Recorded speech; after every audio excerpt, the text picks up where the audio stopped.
We always ask questions about what can be done to better understand the concept of what happens with the liners. So I decided to write a small piece of code just to show you the potential application of this technology to better understand what's happening to our orthodontic movement. So they divided by class. You can see the first one is, first of all, you look at the type of tooth we're going to be studying: central incisor, lateral, canines, premolars. We're going to be looking at the attachments: non-rectangular, vertical, horizontal. We're going to look at the material type we're going to be using, which is soft, medium, hard, or extra hard. We can also change these, obviously.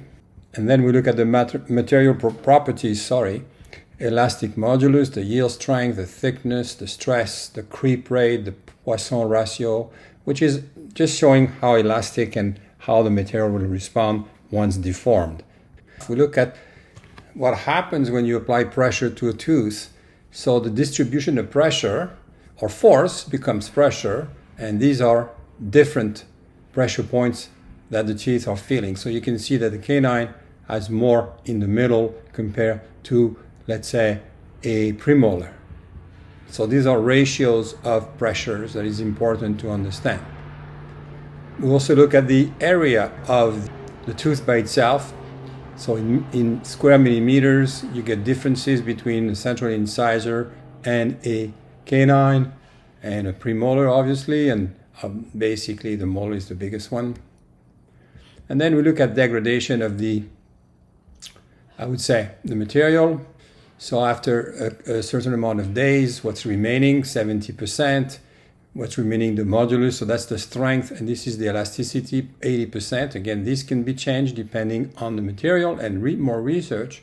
And then this we're going to pass a little bit, and at the end of the day, what we really want to know is what happens when we have a movement that we want to apply to a tooth.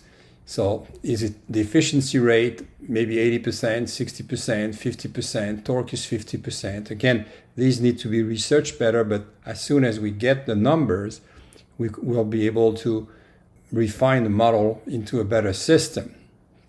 We're just looking at the effective movement, how the material is degrading, what's the pressure distribution, and then we're just going to be calculating the concept.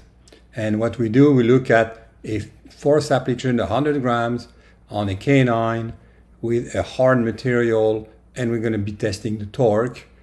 And we want 8 degrees of displacement for 7 days.